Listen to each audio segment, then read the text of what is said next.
Protect your DNA. BioPQQ can promote formation of new mitochondria. InfoWarsStore.com. Here are top stories. Tonight, the Syria missile strike fallout continues to damage the Trump administration, as most of the president's supporters do not want military intervention or a regime change in Syria. Meanwhile, the leader of the Liberal Democratic Party of Russia says Moscow should carry out retaliatory strikes against the United States. And now reports are coming in that China has just deployed 150,000 troops to the North Korea border as the world moves closer to a deadly conflict between superpowers.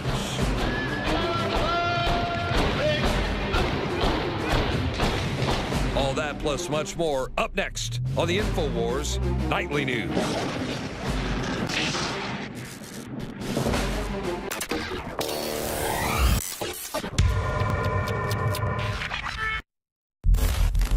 The reason InfoWars Life has 5-star ratings on major third-party sites is because I want products I'm going to use for my family. I take this. My family takes this. And then it funds the operation with the most hardcore, truthful information you're going to find anywhere. So what you find in our news is the same thing you find in our products at InfoWarsLife.com. If I ever forget to take them, like I have a noticeable difference. I don't feel good. The nascent iodine is one of the ones that was life-changing for me. Yeah, I actually have just run out of my super female. I had a few bottles at my house, and I've been taking it again, hitting the gym once again.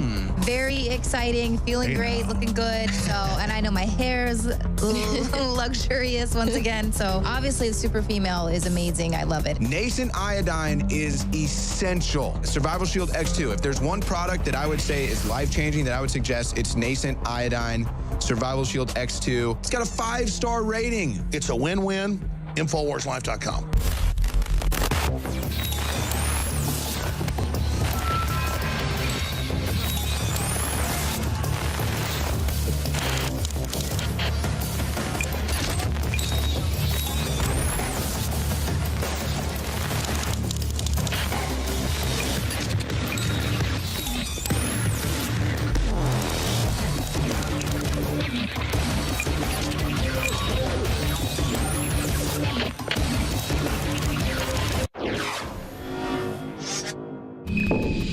You know, there's been a lot of motivations put forth for why we would do the kind of actions that we saw in the Middle East, the 180-degree turn that we've seen from Donald Trump. And I think one of the things that we need to look at is, of course, the domestic context.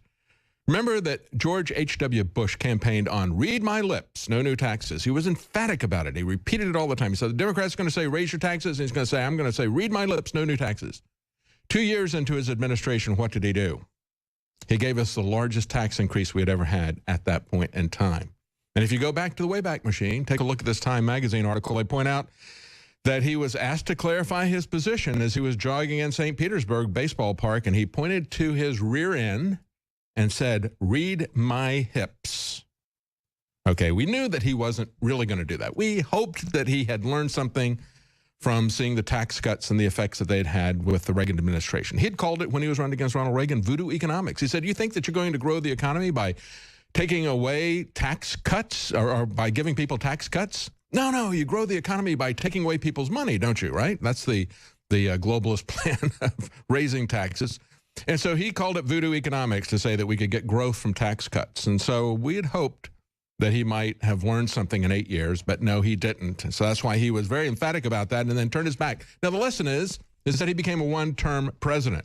And now already, because of the issues that we've seen in terms of Obamacare and what's coming up in taxes, we now see this article from The Hill, midterm threatens the GOP House majority. They say Republicans control both the House and the Senate. That may go away at the midterm elections just coming up, less than 2 years away, if they can't do something, if they can't get a tax plan together, if they can't repeal Obamacare. And again, we look at what's happening with the taxes. As AP points out, Trump has scrapped the tax plan that he campaigned on, just like he scrapped the idea that he's going to repeal the structure of Obamacare. You cannot use dictatorial powers given to the Health and Human Services Secretary to fix Obamacare. because the next guy that comes in is going to make it as bad, if not worse. You can't leave that structure there. The structure has to be repealed, or you're not going to have anything that's really fixed. And the same thing is true when we look at tax situation. They say administration officials have signaled that they want to pass tax legislation with only Republican votes. They could, and if they don't, they're going to lose their majority. And we'll see Trump possibly become a one-term president. Yet, they've also held listening sessions with House Democrats. They say the goal is to cut taxes sharply enough to improve the economic picture in depressed and rural and industrial pockets of the country where many Trump voters live. But the administration so far has swatted down alternative ways for raising revenue, such as the carbon tax. This is the AP talking. So they're saying that somehow we have to have a carbon tax because, you know, we've got to somehow help these people in the rural areas. No, carbon tax is going to devastate us. It's not going to help anyone but the few billionaires that are going to live off of that. Who does that go to? Who do we pay our indulgences to for using energy? Well, we know where that's going to work out. And hopefully they will hold the line against that and we will have real tax reform. But when it comes to Obamacare, that is not looking as good. As we saw last week, they were talking about to revive the health bill, the GOP was going to add an Obamacare-like subsidy. As we pointed out, the problem with Obamacare, and it's a perfect model for the way our government is set up, it's a mixture of socialism and crony capitalism or economic fascism. They force us, with the economic fascism part, they force us to buy health insurance from their preferred providers, from the big business that supports them. And then they use the socialism aspect of it, the subsidy. And so when they talk about the fact that when they use as a benchmark the number of uninsured people that we have out there, you have to understand this is a losing prospect. We were sold Obamacare. It was called the Affordable Health Care Act. But there's nothing that's going to make it affordable if it is universal. And that is the key thing that Donald Trump, key place, I think, where he went wrong, where he started saying, we're going to have health care for everybody. No, you can't. That is socialism. You can either try to have universal health care, and you can pretend that you're going to do it, and you'll wind up getting Venezuelan health care, or you can use market reforms, which is what he campaigned on. He had a very detailed 7-point plan to replace mandates with markets, to give people choices instead of holding a gun to their head, to give them the power to make those decisions. But then he starts talking about universal health care for everybody. You can pretend that that's going to work, but it's simply going to take us down the path that we've seen with every socialist country. You have to have a market system. That's the only thing that's going to make health care more affordable is a marketplace. And at that point, it makes it more accessible. You will never have utopia where everybody has a Cadillac health care plan. That just simply isn't going to happen. So the question is, how do we make it better? How do we make it more affordable? The conservatives went to the White House and they said, well, let's allow governors to opt out of some of the Obamacare regulations on the insurance industry. This is why the GOP is going to lose big time in the midterm elections, because even the conservatives are not pushing for a repeal. They're pushing for permission to get out of some of these mandates. That is the real issue. And yet, what happened? The centrists pushed back on this. Said, no, we are not going to let you apply for waivers to get out of this. And here's the way they put it today. Putting the essential health benefits back in. So there were a lot of moderates did not like the fact that the essential health benefits were effectively coming out. So the fact that they're back in, and for a state to ask for a waiver on those, they have to also show where they're going to be improving coverage and reducing cost. So you heard what he said. He said, we are not going to take out essential health benefits. Understand, that is code for mandates. They're saying these are essential. It is essential that men have to get pregnancy care, even if they are single. That's the kind of mandates that are making this unaffordable. And it's not even working out for the insurance companies. Remember, we reported last week that Knoxville is going to become the first place to have Obamacare completely fail because the last insurer is pulling out of there. That's Humana. Humana tried to do a merger with Aetna. Why? Because they're both losing big money off of Obamacare. So they decided if they can merge together, they'll become too big to fail and they'll get the government to bail them out. When the merger was taken down, Humana said, we're getting out. So they're going to get out in 2018. Doesn't that sound familiar? From 2013 to 2018. just like every 5-year communist economic plan we've seen come out of the former Soviet Union. This 5-year economic plan is going to break down. And who's going to be holding the sack? It's going to be the Republicans, and they deserve to have this put around their neck as this thing breaks down. One other aspect, and that is, as Jerome Corsi points out, we now have a GOP senator, along with some other Democrats, continuing to try to prop up this fraud of Obamacare by stealing money from investors, by stealing money from Freddie Mac and Fannie Mae. Tennessee Republican Senator Bob Corker, derisively tagged as the senator from Wells Fargo by those who are fighting to recapitalize Fannie Mae and Freddie Mac, is actively pushing President Trump to continue the Obama administration policy of sweeping Fannie and Freddie earnings to the Treasury Department. They sent out a letter on March the 29th. They rounded up 4 other U.S. senators, including Virginia Democrat Senator Mark Warner. And they wrote a letter to the Federal Housing Association. And this is what's called the net worth sweep. And of course, Jerome Corsi has reported about this in the past. It has stripped Fannie Mae and Freddie Mac of more than $260 billion since August of 2012. And he contrasts that to the money that was given to the banks, which was eventually paid back. And of course, they gave these banks 0 interest loans from the Federal Reserve. They took the interest rate down. That may be one of the reasons why they're starting to pull it back up, besides bursting the bubble. And he said they got a 1.7% return on investment the federal government did when that was paid back, because, you know, the banks don't pay you too much interest when they set the rates, and they set the rates. But then he pointed out that this has been the largest theft of dividends, the amount of money that they have swept out. That's the nice term, a net worth sweep. Okay, that's what they call the theft. Okay, the bank robbery of Fannie Mae and Freddie Mac to subsidize Obamacare, the largest theft of dividends in corporate history. So the whole thing is a lie. The whole thing is based on redistribution of income. And that is why it's going to fail. It is the same model that we've seen in the former Soviet Union as well as Venezuela. Now, as we look at that, that's another one of the aspects, not just the Russian issues, not just trying to look impressive to the Chinese people, but also as a wag the dog to get people's minds away from the failures on domestic policy. And if the Republicans and Donald Trump do not deliver on tax cuts and on the repeal of Obamacare, if they just do a head fake on that, the American people are going to throw them out. They pushed 24 times the Keystone Pipeline bill while Obama was president, knowing that he would veto that every time, and he did. They never even tried to get rid of Obamacare, never put anything up. They knew that they weren't going to get anywhere with the Keystone Pipeline, but they kept trying. But they never did try with Obamacare. They never had a plan to repeal Obamacare. Donald Trump did. He had a detailed plan of putting a market in place to allow us to actually do something to control costs. You can't just rob Peter and pay Paul and think that somehow you're going to get affordable health care. It's going to get more and more expensive. So this is the health care debacle that they are now owning.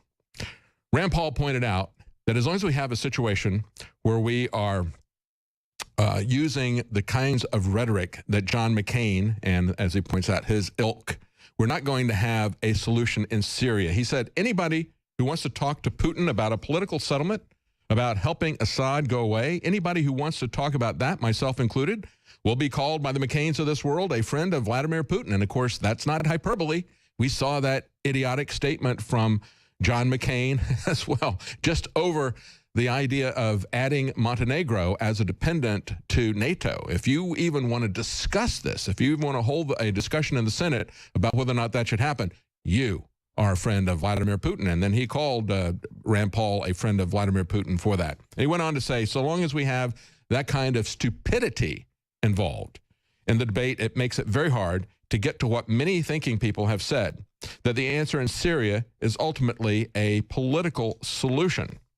We are not going to see much of that. But of course, Russia has its own John McCains. And that's one of the things that is so concerning about this whole issue, is that when you start firing missiles and wag the dog scenarios and you start engaging the superpowers in doing this, at least when Bill Clinton did this, when he fired his 75 Tomahawk cruise missiles to distract attention from his domestic issues with Monica Lewinsky and the sexual issues there. And of course, Ken Starr worked for him to move that away from rape and sexual assault to lying and committing perjury about an illicit affair. So Ken Starr really covered for him even more than the swag the dog issue. But when he did it, at least he shot his missiles at Afghanistan and Sudan. He didn't go out and take on the superpowers of Russia and China. That is what is so ill-considered about this movement to become the policeman of the world again, in contradiction of what Donald Trump campaigned for. And we see now a Russian politician calling for retaliatory strikes. They have their own John McCain's as well. The leader of the Liberal Democratic Party of Russia, Vladimir Zhirinovsky, has called for Moscow to carry out retaliatory strikes against the U.S. in response to the Trump administration's airstrikes on Syria. And then even more troubling, this news out of South Korea. The South Korean paper, the Korean news agency Chosun, said the Chinese army has deployed about 150,000 troops to the North Korean border in 2 groups to prepare for unforeseen circumstances. The reason, they say, the prospect of military options, such as a preemptive strike on North Korea, like the one the U.S. just launched on Syria. You see, when you have a meeting and you start it with a massive $100 million fireworks display, or as some people pointed out, Donald Trump lit his cigars with a $100 million bunch of cruise missiles to impress the Chinese president. Did he really impress him? Yes, he did. I think he did. Did he make him think that he was strong? I think he showed the Chinese president that he was unpredictable, that he was erratic, that you couldn't tell exactly what he was going to do. And then Donald Trump sent more messages that got a lot of applause from all the people who have reliably opposed him, all the neocons, the globalists, the Wall Street investors, the Bill Kristols, the Elliott Abrams, the John McCains. All those people loved exactly what he did. And so he stepped up because, you know, when you're on a roll, let's roll with it. So we're going to send a nuclear-powered Calvinist carrier class to ship to Singapore, that whole battle group. The Chinese army now, in response to that carrier being sent to the Korean Peninsula, has now sent 150 troops in 2 groups. So that's the way these things go. See, we're not really playing 4D chess. I'm so sick and tired of hearing that. This is not 4D chess. This is simply a game of Risk or a game of Monopoly, if you want to take a look at the other issues in the area. Of course, as we've mentioned many times, the gas pipelines running through Syria. That's one of the reasons why they have to have regime change. Of course, the other part of regime change that is necessary is to create war and chaos and refugees so they can import the war, the chaos, and the refugees to the United States and to the West. And we're seeing that in spades.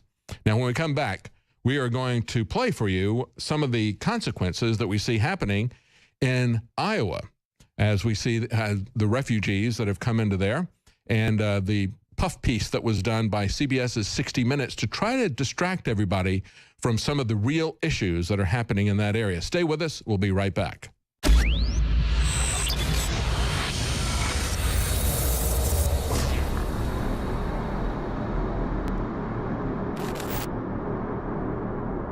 And it's time for humanity to stand up in the InfoWar and say, I don't know what's going to happen at the end of this, but you want to fight, you better believe you got one.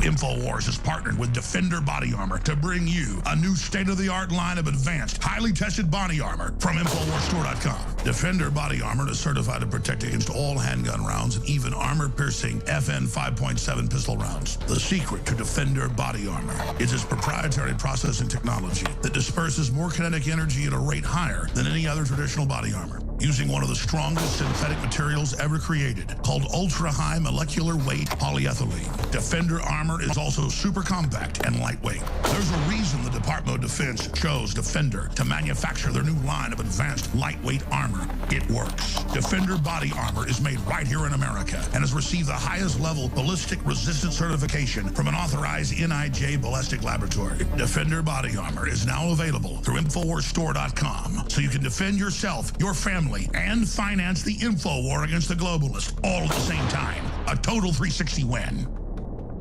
You provided Alex with the caveman. Well, so we've been formulating this stuff for a while, and we've been getting these different flavors, and I don't know about this one, and so I've been taking that stuff, and I'm an old man. I'm 42. I work out 5 times a week, if not more. I hear you're okay in jiu-jitsu. That's what I hear. No, I'm not. I'm terrible. I'm terrible. But the point is that I have a lot of aches and shoulders, and there's weird joint stuff that I've had issues with for years. And this bone broth, the caveman bone broth, along with our joint formula, has just worked magic for me. And that's just that's just from my personal experience. I think they're great products, and I think if anybody else has those issues, that you should definitely, you owe it to yourself to check it out. If I'm wrong, then hey man, write me a mean letter. But let me tell you, they work for me. And so, yeah, they work for me too. We were talking about this earlier. Dude and I play basketball, and I'm just now, like for the first time in my life, I'm 27 now. After I play basketball, my knees are barking. But the bone broth and the joint formula, like you just said, you combine those two. I felt the difference immediately. I felt it immediately. Yeah, and it actually tastes good. Like, I'm really picky, and I will drink it. It tastes good to me. I love chocolate, so I really like the flavor of the caveman. So, if the if the bone broth is really that gross, I would never have known because it tastes really good. And my favorite is the Super Female Vitality. So ladies, get yourself some Super Female Vitality if you haven't already, because it just gets me going. I'll take a whole bunch of that stuff before I go out and do get it for your wife then too, yeah, or girlfriend. Right? I go and take a bunch of it before I go do Man on the Street, and I just start zipping around, running right into the action. No fear, nothing. So, well, that's a big primary part about fighting the globalists, is making sure that we stay healthy and stay clear-eyed and stay honest and stay humble. I hope that we do that here at InfoWars. We got a lot going on, and we're in the middle of the fight, so we really appreciate it when anybody supports us, either by purchasing our products, or you can even go onto our store and donate. We're doing this by the skin of our teeth. I know it looks like we're in a $1 billion studio, but Alex has never taken 1 cent of borrowed money at all whatsoever. This is all money that's come from you, the listeners. So you have literally built this place, built this place with your compassion, and built this place with the support that you've sent us. So from the bottom of my heart, I appreciate it, because I know we wouldn't be able to do this, and we wouldn't have a voice if it wasn't for you. So once again, we got to thank the listeners for their steadfastness in supporting us. And even when we make mistakes, and even when we're not right, and even when we might go a little bit crazy, you guys stick with us, and I appreciate that. Well, Susan Rice is under fire once again. She's actually getting 4 Pinocchios for some claims that she made back in January. Rice actually claimed on this Syria chemical weapons to NPR News that the Obama administration was able to get the Syrian government to voluntarily and verifiably give up its chemical weapons stockpile. Now, of course, we've seen the results of last week's attack.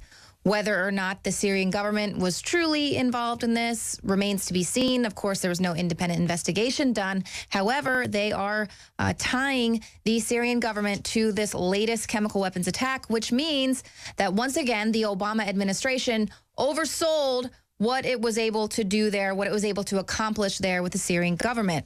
Now, when Susan Rice talks about the Obama administration's solution, was she alleging to the agreement that sources told InfoWars the Obama administration was able to reach with the Assad regime, that they would work out a way for him to voluntarily step down rather than face the U.S. military? And now people are saying that Assad has reneged on that deal, which is why we see President Trump getting in there with those airstrikes to just kind of remind him about that little deal that he made, and letting him know that there's kind of a new sheriff in town who's not going to be drawing any red lines. Now, according to this fact checker, the Washington Post fact checker gives the former national security advisor a rating of 4 Pinocchios, which is the worst rating on their truth scale. And the Post writes, the reality is that there were continued chemical weapons attacks by Syria. And this is, of course, after another fact-checking by PolitiFact retracted its mostly true rating from a 2014 claim from then Secretary of State John Kerry that 100% of those weapons were removed from Syria. So this is all very interesting. And of course, this is a story that remains to be alive here as they have to continually roll it out to push their new narrative. It'll be very interesting to see how Google's new fact check deals with all of these retractions that they're going to have to issue when it doesn't suit their narrative. And again, Leanne says that that's not been investigated. So we're told by the Washington Post that it gets 4 Pinocchios. We're also having this push by Fox News and the Washington Post article. They look at James Clapper, a known liar. So who do we trust? Do we trust the Washington Post? Do we trust James Clapper or Fox News? Look at the data, not necessarily even the source, because here we don't really have any trustworthy sources. They're backing this on the idea that, of course, we wouldn't have struck this Syrian base if it wasn't a chemical gas attack from the Syrian government. So they're working backwards on this. Now, last week, as soon as this happened, there was an article on Liberty Blitz that was from Consortium News talking about intelligence analysts expressing concern over Trump's wag the dog moment. And they specifically talked about a former CIA officer, Philip Giraldi, who reported hearing from his intelligence contacts in the field that they were shocked at how the new poison gas story was being distorted by Trump and the mainstream news media. He said that there was a lot of anger within the intelligence community over the distortion of intelligence to justify Trump's military retaliation. It was so great that some covert officers were considering going public. He said they're astonished at how this is being played by the administration and the U.S. media. I'm going to read you an article that we have at InfoWars.com today from perhaps somebody like that. But before I do, I want to point out one more thing when we look at trustworthy media sources. One of the people selling this, of course, is the New York Times. On Friday, they published a lead story by Michael R. Gordon. Now, he is a neocon, and he was one of the guys who, back in 2002, sold the idea of the aluminum tube story to say that Saddam Hussein was involved in a nuclear weapons program. That was obviously false, yet the guy's still working at the New York Times, and now he's pushing the next war, which, as many people have pointed out, looks exactly like this buildup to the Iraq War. Instead of talking about weapons of mass destruction, they've got a new term that they talk about just so you don't see too much of the similarity that's going there. But let's look at what one possible person, this says this is authored under a pseudonym by a high-level source. This story that we have at InfoWars.com, Donald Trump is an international lawbreaker. And they say this because it is an unjustified attack on a sovereign country. Let me ask you if this is an act of war or not. Many people, when I talk about the fact that we needed to take our time, we were not under an emergency threat to be attacked by Syria. We had time to take a close look at what was going on, to have this forensic evidence shown. That's one of the reasons why the founders had the Congress as a deliberative body decide whether or not we're going to commit an act of war. See, back in the day when this country was founded, war was conducted on a very close basis. You looked the person you were killing in the eye in most cases, stuck them with a bayonet, killed them hand to hand. They wanted to make sure that horror was not taken lightly. Now, Donald Trump sees pictures of people dying. They don't usually see pictures of the people that die with their actions. And that was a very shaking picture for him. But we need to have an investigation. We needed to take our time. Instead, we didn't do that. We just shot the missiles into another country. We attacked their military base. If somebody attacked an American military base that wasn't even in our country, do you think we would say that's an act of war? What if that military base was in our country? Yes, it would be an act of war. Now, this is what the source said. He said 5 things. He said the Russians briefed the U.S. on the proposed target. He said this is a process that started more than 2 months ago. There's dedicated phone lines being used to coordinate and deconflict. In other words, they don't want to have Russian and U.S. Hitting each other, colliding or shooting missiles at each other. That now, I think, has been gone. I think the Russians said they're going to take that away. Number 2, the U.S. was fully briefed on the fact that there was a target there that the Russians believed was a weapons and explosives depot for Islamic rebels. They went on to say the Syrian Air Force hit that target with conventional weapons. All involved expected to see a massive secondary explosion, but that didn't happen. Instead, chemical smoke, began billowing from the site. It turns out the Islamic rebels used that site to store chemicals, not sarin. The chemicals included organic phosphates, chlorine, that they followed the wind, and they killed civilians. Number 4, there was a strong wind blowing that day. The cloud was driven to a nearby village and caused casualties. Number 5, how do we know that it was not sarin? Very simple. The so-called first responders handled the victims without gloves. If this had been sarin, they would have died. Sarin on the skin will kill you. Okay, that's the real issue. And so as he points out, is this the Gulf of Tonkin Part 2? You know, we had admissions that was a false flag. We know that was a false flag. In the fog of war, we had McNamara admit that he knew that it was false, but they went ahead and used that as a pretense for Vietnam. This is where we are, folks.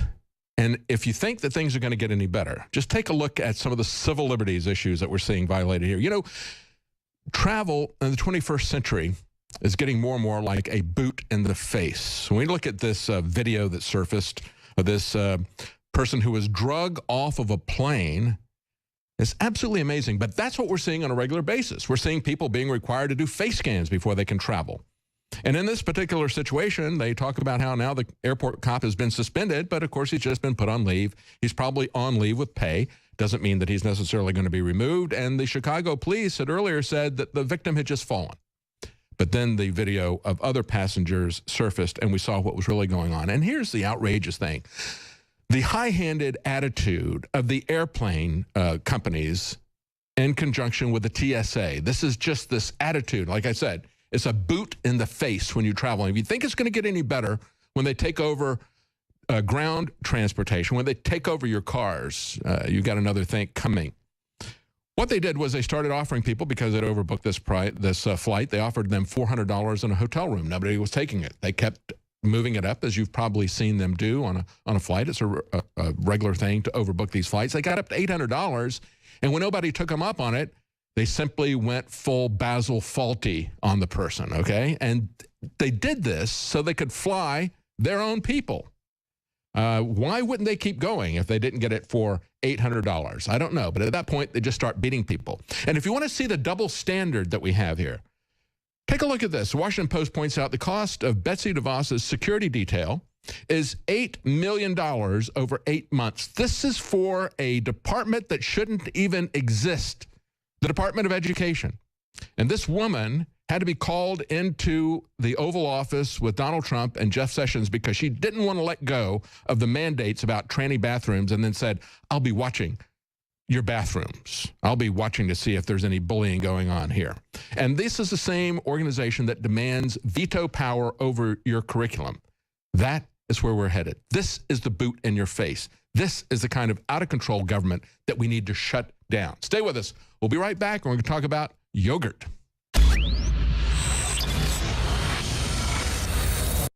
Why is the fungus? Why is the mold? Why is the yeast taking over? What is going on? What has changed? Dr. Group, the new product, will sell out definitely in days. You've been testing it for almost a decade. You've got rave reviews from your patients who've been taking it privately at your clinics. Myco ZX supports normal fungal and yeast balance, proprietary blend of herbs and enzymes made with high-quality ingredients. It's available at InfoWarsStore.com. We also have free shipping, orders $50 or more, and 10% off when you sign up for auto ship. Additionally, on top of that, and then you fund an organization dedicated to the truth and get something you and your family absolutely need. But you should consult your healthcare provider. This is not a game. This is not a joke.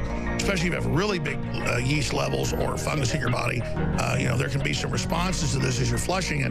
But why is this product so powerful? What does it do? So we've been doing research just like you have on what's currently going on. Obviously, we stay ahead of the game because our job is to protect and address the root cause of the problem, which is why I've been... Now, we want stuff for our own kids. This is why we've addressed the president, let's address the root cause of America's health problems. But getting back to fungus, it's becoming an increasing epidemic that's only getting worse. Killing bats everywhere, other animals, squirrels are dying. Funguses were used as bioweapons. So why is it suddenly killing so many mammals? Yeah, fungus is a growing epidemic, and I've been testing this formula and making changes to this formula for over 10 years. I've had nobody. Here's the thing, Alex. When you go to the doctor with a list of symptoms, you can look at symptoms of fungus overgrowth in the body. It's going to show, you're going to pull up over 100 symptoms, everything from brain fog, lack of energy, insomnia, headaches, bowel problems. Joint pain. It's joint pain. It's linked to Crohn's disease. Infertility. Now. What about the obesity epidemic? I know they test people that are really obese and like they're just colonized by fungus. Yeast overgrowth. I have a study right here by Jacob Titelbaum at the Fibromyalgia and Fatigue Center in Dallas. Yeast overgrowth is linked to an average weight gain of 32.5 pounds. What doctor... By the way, folks, look, I'm not bragging. We game changed the presidency. We game changed the New World Order. Globalism is falling because of you. You are the InfoWar.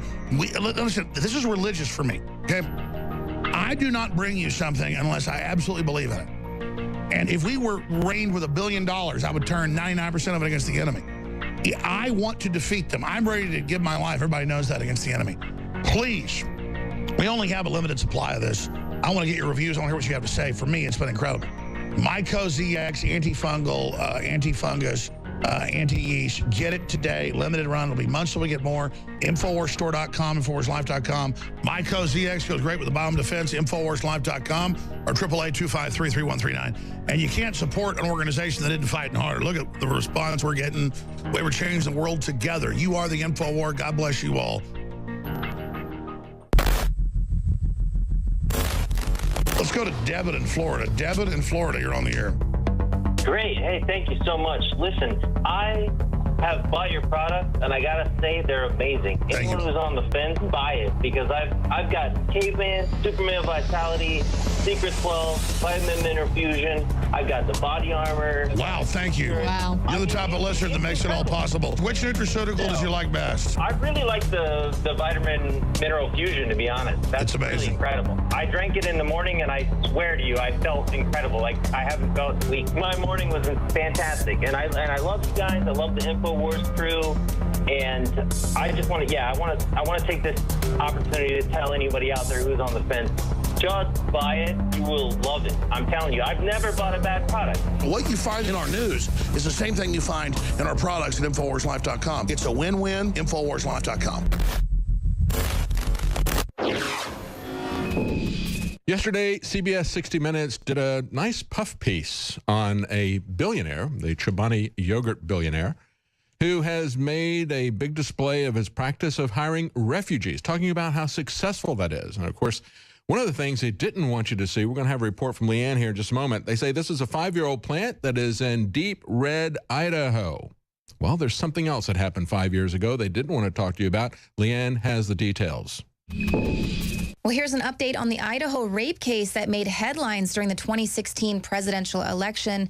This was a case coming out of Twin Falls, Idaho, where 3 refugee boys raped, sexually assaulted a 5-year-old girl. Well, now those 3 refugees, aged 14, 10, and 7, have pled guilty to sexually assaulting that 5-year-old girl. Witnesses or people who actually heard the little girl's testimony reported that she was actually stripped naked. They urinated in her mouth, among other things that really tormented and violated this young girl. Her family says, you know, we agreed to these plea bargains, but that doesn't mean that they're satisfied. Of course, our daughter is going to be having to deal with some long-term drama of this vicious sexual assault. And a lot of people said that they were really trying to cover up the story because of how heated the arguments were during the 2016 election for the refugee programs that, of course, the left was trying to push. Now, we saw the Washington Post and other liberal news sources really try to throw cold water on the anger surrounding this assault. They were really focusing in on the inaccuracies with people's reporting, like people said that these refugees were from Syria rather than from Iraq and Eritrea, where 2 of the boys were from. So they were really focused on that rather than the facts surrounding this case, which had so many people angered. Now, it was pulled into the political argument, of course, because of that refugee program. Chobani, whose factory employs many refugees, was another target of this anti-refugee anger. A lot of people say that the factory there and other local businesses are linked to the refugee program because the existence of the labor of these refugees is needed to fuel Chobani. So interestingly, while this story of these 3 refugee boys pleading guilty has received almost 0 national attention, the the owner there of Chobani was giving a very glowing 60 Minutes interview where they praised him for being such a great jobs creator. So the report from The Hill said that Breitbart at the time had said that this plant had brought not only refugees, but crime and tuberculosis. But of course, that was just fake news. Remember when we heard the reports of that 5-year-old special needs girl who was raped? Everybody said, oh, that's just fake news. That's false. But now, of course, we have seen them admit to sexually assaulting that 5-year-old girl, getting their plea deal done last week. And so now it's time for CBS's 60 Minutes to let's sweep all that under the carpet and let's revitalize the image of Chobani yogurt. And of course, they call it Greek yogurt, but this is a Turk, a billionaire who came here and set up these factories. It is the world's largest yogurt factory that's there in Idaho.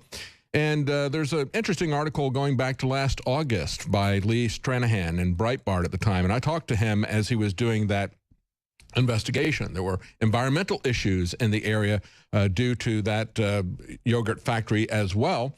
Points out that it started in 2008. He began to hire refugees to work in the upstate New York plant. Listening to him speak at events like the Clinton Global Initiative and at Davos, you can tell that the issue closest to his heart is refugee resettlement. That was what he was bragging about on 60 Minutes yesterday. Now, he got an $800,000 Small Business Administration loan. And when I look at this, somebody that has that much money, somebody who is a foreign citizen still, I had small businesses. I never got $8 from the Small Business Administration. And of course, we've had people on as well talking about the fraud of the Small Business Administration. The fact that most of their money goes to very well politically connected individuals who have very large businesses, not small businesses. So this guy gets $800,000 loan from the Small Business Association. What does he do with it? Well, he spends $700,000 of it lobbying to get included in the lucrative lunchroom business. And of course, they're the main supplier of Greek yogurt for the federal school lunch system. And Michelle Obama said, we need to have more Greek yogurt, and we need specifically Greek yogurt. And we need to move away from these other foods that have traditionally been served in school lunchrooms. They say, of course, he has absolutely no problem greasing the wheels. He gave a lot of money to Chuck Schumer and the other senator from New York, Gillibrand, and he wanted to get into this school lunch program, which is $15 billion. One last data point about this foreign billionaire who gets $800,000 from the Small Business Association, then turns around and uses it to lobby these Democrat senators to get into the school lunch program and just snowball this. They say that he is on the board of the Federal Reserve in New York. This guy is still a Turkish citizen, but he's on the New York Fed, the most powerful of all the different Fed organizations. He's also been named an eminent advocate for the United Nations Refugee Agency. And in the original story we were looking at here from The Hill, they were saying that, he said, when these people get a job, now they're not refugees anymore. No, now they are independent, okay? But of course, it's Americans who are not getting those jobs, Americans who are not getting the loans from the Small Business Association. And how is this working out in other countries? We're going to take a look at what's going on in Germany as well as in Sweden. But yesterday we had in Egypt a Palm Sunday attack, 44 dead, more than 100 injured in church bombings carried out by ISIS in Egypt. Is this something that tears at your heartstrings? Have you seen the pictures of this? Now, it's just as horrific as the people who died of the gas, the chemical gas in Syria, but there's not been as much publicity about this. Egypt's president has called for a 3-month state of emergency after 44 people were killed and more than 100 more were injured in 2 suicide attacks at Coptic Christian churches. The first happened at St. George Church in a Nile Delta town. 27 people were killed, 78 others were wounded. A second explosion was by a suicide bomber who tried to storm St. Mark's Cathedral in Alexandria. That left 17 dead and 48 injured.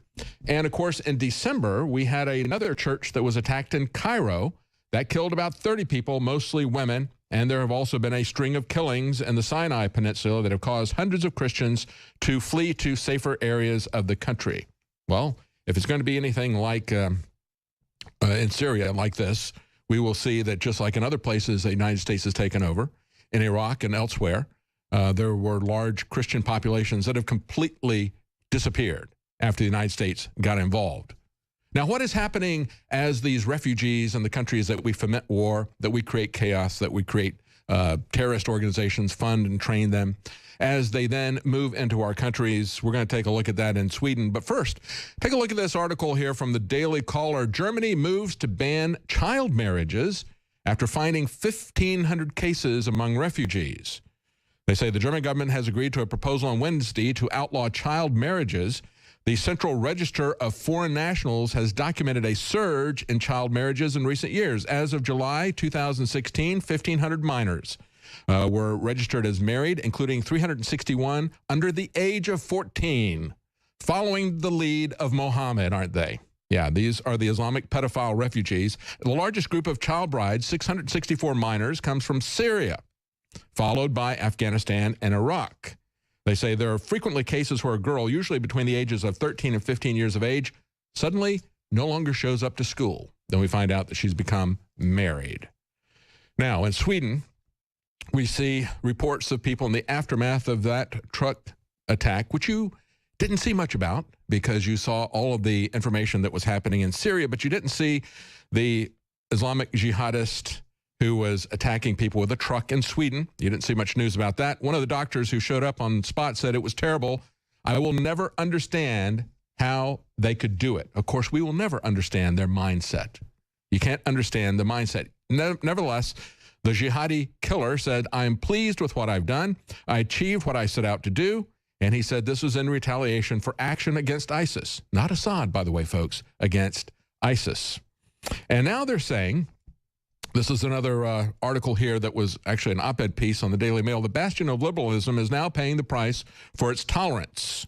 Sue Reed, who writes the op-ed piece, says Sweden's generosity to those seeking refuge from war, poverty, or oppression has turned this into a feeding ground for terrorists because they don't understand their motivations.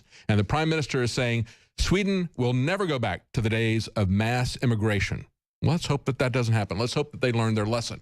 Has the U.S. learned the lesson? Stay with us. We'll be right back. Alex Jones here with a very important news update to anybody out there that wants to be prepared. But it goes beyond being prepared. Our bodies absolutely must have the good halogen iodine or we will die. And you look at all of the thyroid problems and all the people that don't have energy and that have all sorts of hormone problems. And from my research and a lot of just mainline research, it leads back to iodine over and over and over again. It's as important as vitamin C. If you don't get iodine, you die. But most people are just deficient, so they're low energy, they're sick. You got to have iodine in your body so that your body can produce the hormones you need. It is the base to so many things. And since I got into iodine 4 years ago, we've helped change the entire paradigm by developing and bringing to the public deep earth crystals from 7,000 to 12,000 feet of the purest iodine available. Other iodine comes from the ocean or from other byproducts of chemical facilities, and it's tainted. It's bound. It's not absorbable. I tried it. And I had incredible effects even with dirty iodine because the body needs it. When you don't have iodine, it absorbs the chlorine, the fluoride, and all these other bad halogens.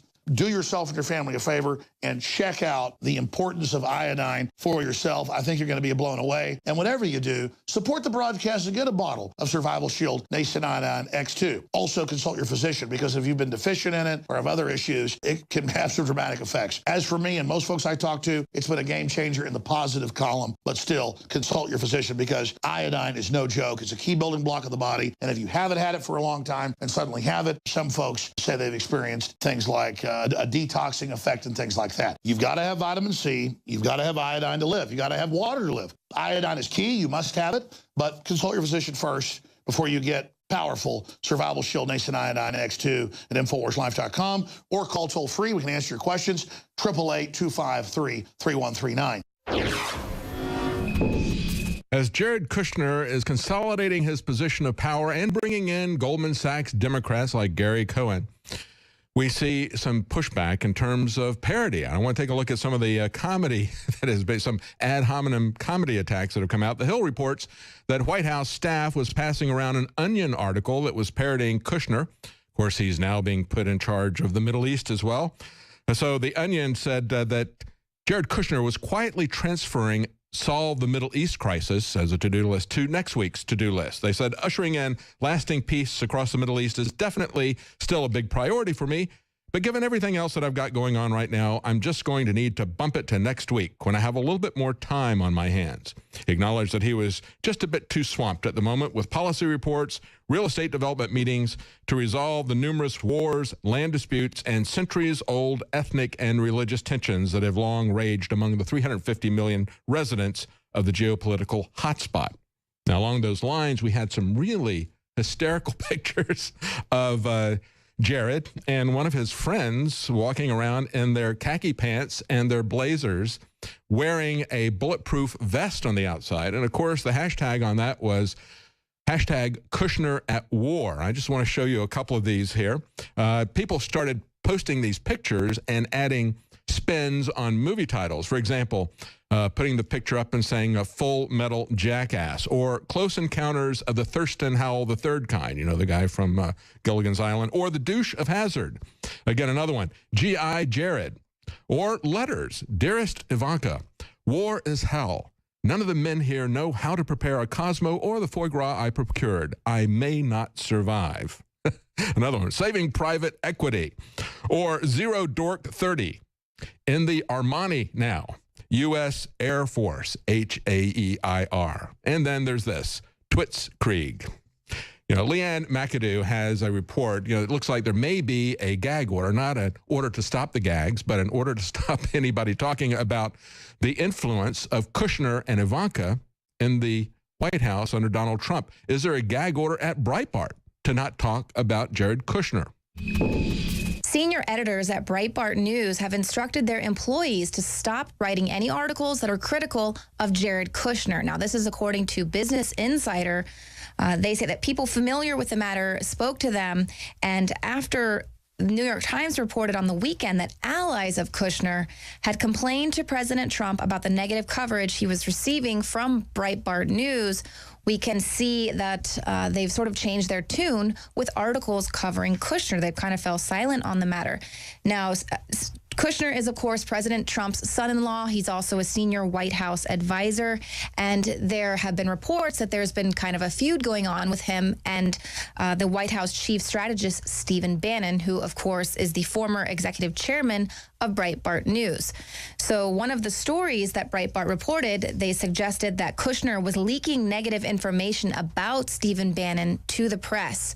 And another article ran down a list of some of the delicate problems that Trump has entrusted to his son-in-law Kushner, where they accurately note that he boasts a very thin resume in diplomacy. Now, that might be critical, but it's absolutely true. And this has a lot of people concerned because it seems as though Jared Kushner and Ivanka Trump are playing a much more pivotal role in Trump's administration than anyone could have even predicted.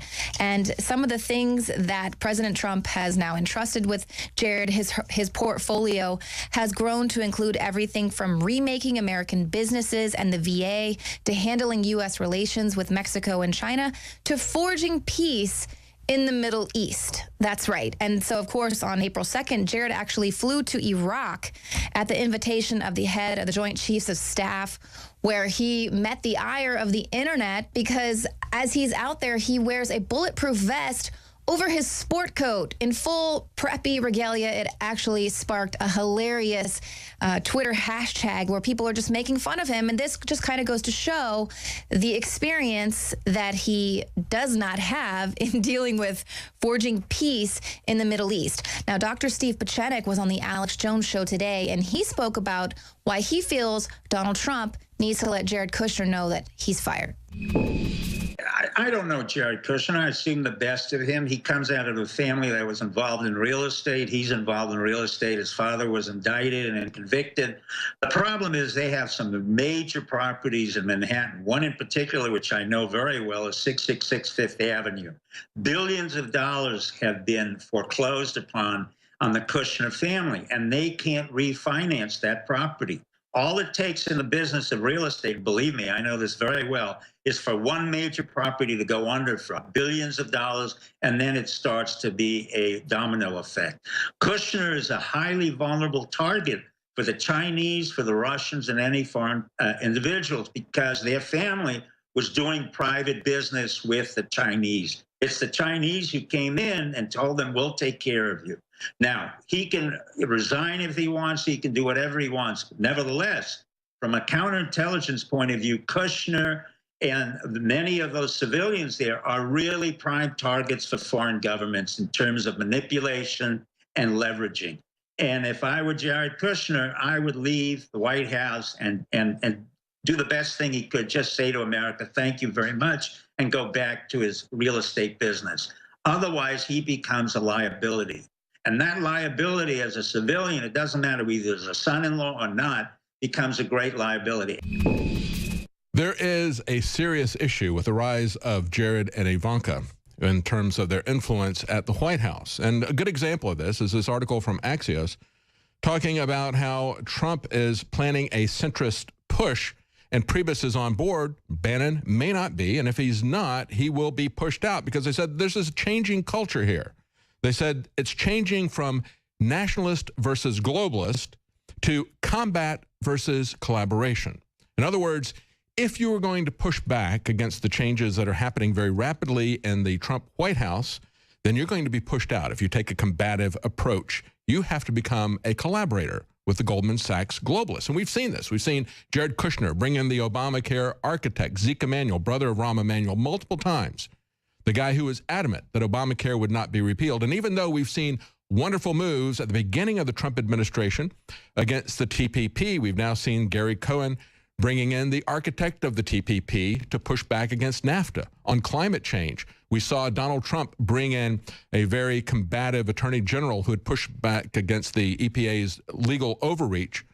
And we had some great moves to stop this overreach by the EPA. And yet, when it came to the Paris Climate Treaty and that executive action, we hear that Ivanka pushed very hard for that not to be talked about, or the endangerment clause to not be shut down. So if you leave these structures there, just like Obamacare, then that is the dangerous thing. And that is the globalist approach that is there.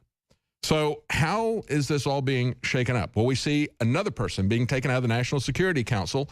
Of course, we lost first General Flynn, then we lost Steve Bannon last week. Now we see K.T. McFarland, who was brought in by General Flynn. She has now been pushed out by McMaster. They say that he was given, of course, by Donald Trump. This is the Daily Caller. McMaster was given the authority to restructure the National Security Council to suit his particular needs. Reports circulating in February suggested that McFarland might leave. However, she told The Hill at that time that she would stay on. She said, I just met with the president. He asked me to stay on. I'm thrilled to do so. However, now we see that she is leaving just a couple of months later. So she's being pushed out. Gary Cohen, again, who brought in the architect of TPP to push back against any reform of NAFTA, is being talked about as the new candidate for chief of staff. And then as K.T. McFarland is leaving, we're seeing someone else take her place, Dinah Habib Powell, an Egyptian who came here at the age of 4. She speaks Egyptian. And, of course, she was brought in first as Ivanka Trump's advisor, telling her how to navigate in Washington, as they talked about in Fortune magazine. She was the incoming first daughter's partner with Diana Powell. So she was going to fine-tune her powerful new role. Well, as they say, she was the go-to person on women's issues. Now she is going to be advising Donald Trump on national security. And back when she was advising her on women's issues, the Washington Post said, well, we love her positions on issues. The only problem is they're not Donald Trump's positions. They're Hillary Clinton's positions. And that's what we're seeing in national security, in foreign policy, and economic and trade issues as the Goldman Sachs people take over. Well, that's it for tonight's news. Join us again tomorrow night at 7 Central, 8 p.m. Eastern.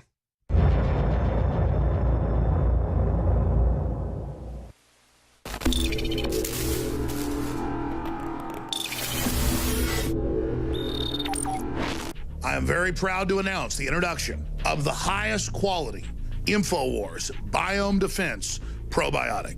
We wanted to come out with the largest spectrum of high quality known probiotics that have been proven to improve overall digestion and health and detoxification in the body.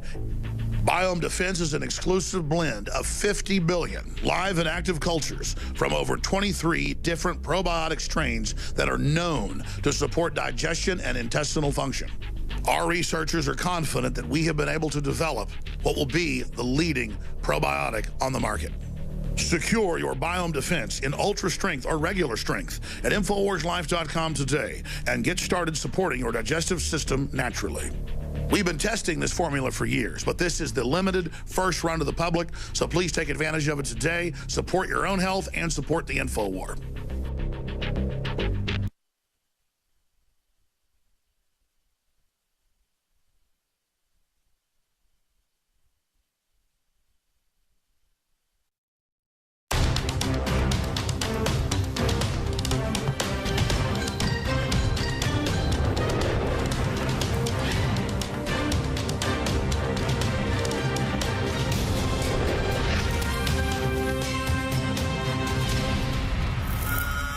Welcome to the InfoWars Nightly News. I'm David Knight. It's Monday, April 10th, 2017. Here are top stories. Tonight, the Syria missile strike fallout continues to